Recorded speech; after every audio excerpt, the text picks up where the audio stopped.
the pros and cons of income method number 4, why I use it, why Ernie prefers not to use it as often, which relates directly to Raj's second observation. Another thing is I feel that the put needs to be rolled up, which is done at a debit as the stock keeps moving on up in order to not allow it to go out of the money. Not entirely true. It's something I prefer to do personally, as usually my first income method. Income method number 4, rolling the put up in strike price. Let's take a look at what would happen here. So I'm going to the position analysis view from our portfolio. No rollout opportunities. Yeah, there's a rollout opportunity there, believe me. Even though we're not seeing the gain that we'd expect in this position, we expected more of close to that 45, 50, 55% movement, but we haven't seen it. And we saw that could be due to the implied volatility. But here's my original position. Everything is factored into the total cost of 15,091. I wanted to start with the in-the-money put option to take advantage of that at-the-money bell curve that we referenced earlier for Lynn, meaning I don't want to buy right at the money. That's where I want to sell. That inflated time period. I want to take advantage. I want to be buying out here on the wings.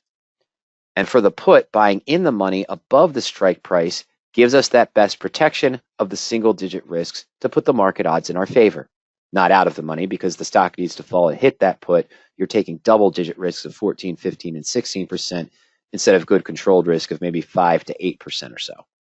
Okay, that's just part of the basic structure.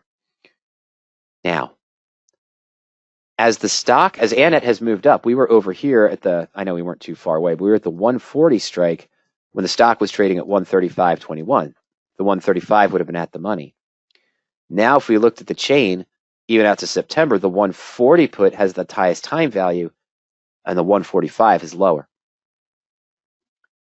So, an adjustment I could make on the position. Right now, we know my static break even, of course, is the cost basis of 15,091. I'm carrying a risk of 7.2%. That's at expiration. Of course, if I do nothing, accept no dividends, make no other adjustments. What I'm going to do here, though, is swap the time premium. Now that my September option is at the money, slightly out of the money, it's okay to allow it to go out of the money. I'll talk about that in a moment. I'm going to sell this put for whatever the midpoint is there, 12.55, right? No, 12.45. Sorry.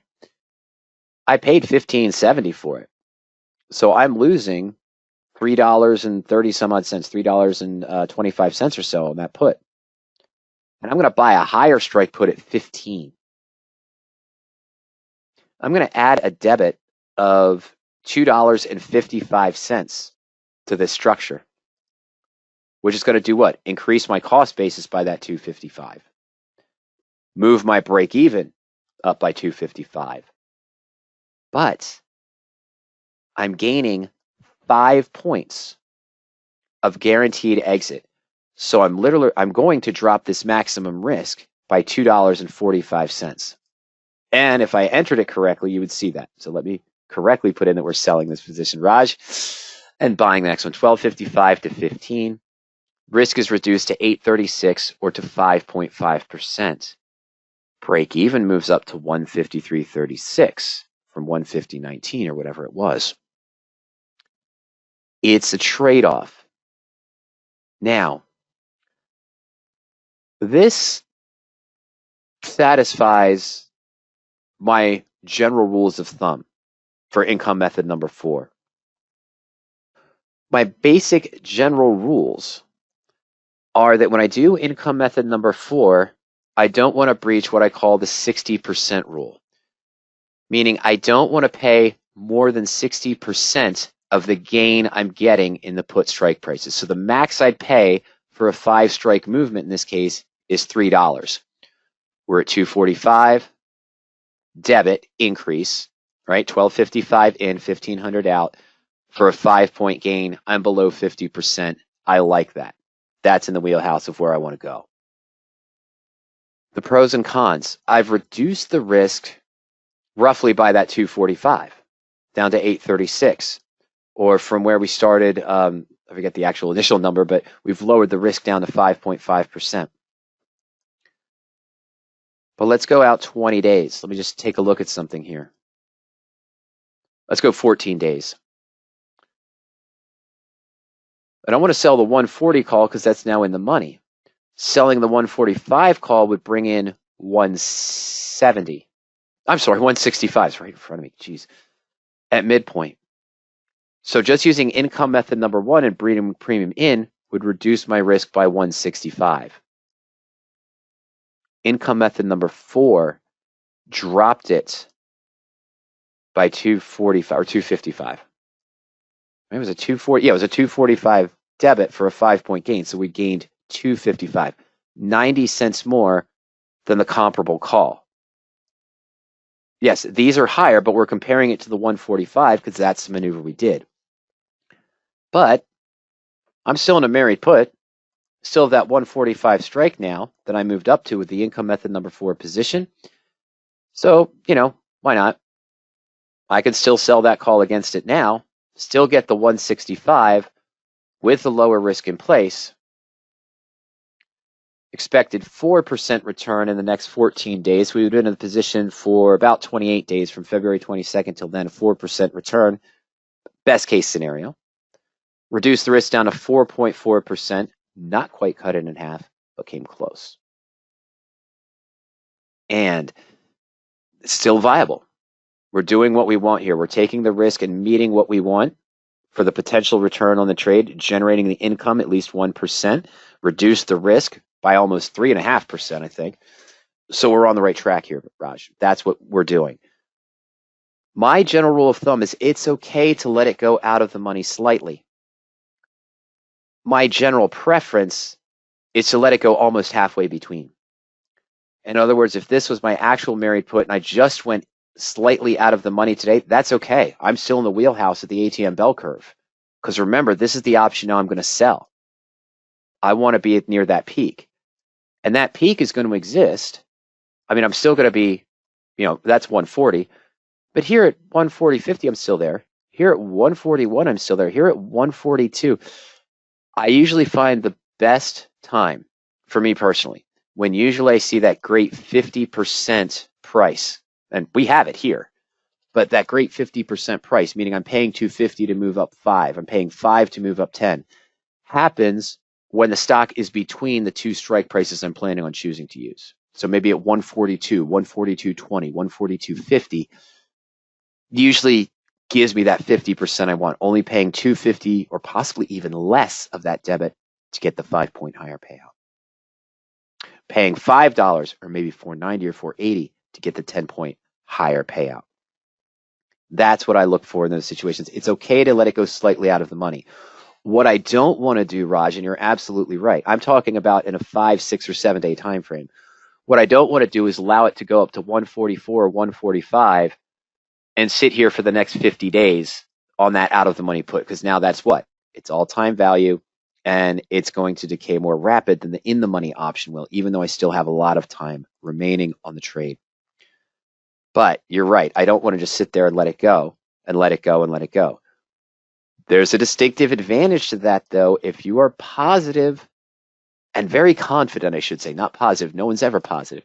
But if you're very confident in your underlying and your stock, if this was your stock and Annette moved up to 145, 146, 148, 150, 155, and you haven't rolled the put, where are you? Well, you're more in that desired range you're talking about, where the delta of this put is probably now down to negative 0.25 or negative 0.3. You're gaining more dollar for dollar as the stock moves up. Maybe you're selling some of the calls against it. Maybe you're doing some other income methods as well. But in those cases, you still know you can only risk 7.2% on the position. If it totally falls, then drops down below your 140 strike put again, you're still only risking 7.2%. This, in effect, is what we call the application, Raj, which sounds like you're doing very well, but the application of the CEGA model. I don't have to move up the put just because the stock went above the put strike price. It's something I prefer to do, but yes, I might sell a call first and do that. As we saw in this example, I normally see the best risk reduction by adjusting the put up in strike when the stock goes above the put strike price. I lowered the risk by about 245 compared to selling the 145 call that's out of the money. that only would have brought in 165, 80 cents, but that's almost double what I'd get for just selling the call. But this is part of the CEGA model that's discussed in the blueprint for each of the 13 really income methods. What are the current conditions of the position? What are your expectations going forward? What are your goals for the position? And that determines your actions. How does this come into play? Well, the conditions, stock went above my put strike price of 140. And I think the stock has crossed a line, come off of its bottom, crossed the line, and the market seems strong. Knock on wood. Expectations. Stock will continue to move up in price, possibly reaching a set target in the next 20 to 40 days, say 146, 147. What are my goals in the position? To make money, profit, generate income, but also reduce risk and potentially get to the bulletproof status. If my expectation is in the next 20 to 40 days, the stock might reach 146 or 147. This is not a recommendation or suggestion, and don't take that to the bank. Buy stock on Anet at 141 or 140.20 on Monday and say, hey, Mike said this is going to go up in 20 days to 147, so I'll make a quick $700. That's not probably what's going to happen. But this is an example. My goal is to make money and my goal is to reduce risk. But if my target is 146 and 147, does it make sense for me to sell the 142 call now, take advantage of the ATM bell curve, sell the 145 call even for only $1.65, knowing I might be paying $1 or $2 to buy it back? Or is the better risk reduction to maybe increase the debit by $250, get a $250 higher payout, cut my risk down to 440 or 4.4%, I'm sorry, and then still do that? See, I like the idea in that case, if that's my CEGA model for this trade, Raj, to use income method number 4, lower the risk to 4.4%. And if my expectation comes to fruition, the stock's trading at 146 or 147, now I can sell the 150 call for a better premium, maybe the 148 or the 149, better than I can get now for the 145. Did I increase my cost basis? Yes. Do I pay a debit to do that? Yes. Did I reduce my risk more than potentially I could have with income method number 1? Yes. Do I still have the opportunity to sell that call even if I chose to roll up the put? Absolutely. But what is my CEGA model for that trade? And does the income method match my CEGA model? If my CEGA model was today was an aberration and we got some good news, we see some pop in the market, some fears settled from the previous days, but I think there's more volatility ahead, and Anet could drop back down to 138, 134, 136 in the next 10 to 14 days. Absolutely, I'm selling that March 17th, 142 or 143 call and not moving up the put yet. I'm going to hold the 140 for now, reduce the risk with the call because the stock pulls back. That's going to be in my favor. The put would be in my favor too, but that's part of the CEGA model. That's how we apply it. I know you know that, but I just like to reinforce it for those that aren't familiar. So again, the whole discussion of the proper structure, expectations, even though Raj isn't seeing them, Raj did make a comment that he has been paying attention to implied volatility specifically for this reason. And like I said, Raj, send me an email sometime later with 2 or 3 of your most recent married put trades that you didn't see meet your goals, where the stock moved up 5%, but you're only seeing a 1.5% gain.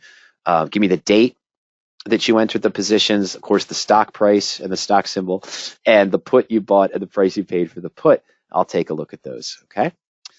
All right, but the blueprint, of course, is that full course we talk about on the married put approach, proper structure, limiting the risk with the various income methods, and much more. It's all online, completely electronic. We don't have the physical binders anymore. You access it at our learning portal, learn.poweropt.com. So if you're interested in that, take a look. Or if you're just on the Married Put homepage here, you can take a look at that 4-part article that Ernie wrote, Covered Call Challenge, Limited Risk Solution. And there's a free white paper you can get at radioactivetrading.com or at Power Options called The Sketch, which introduces the concepts in income method number 1, which you saw a little bit on today.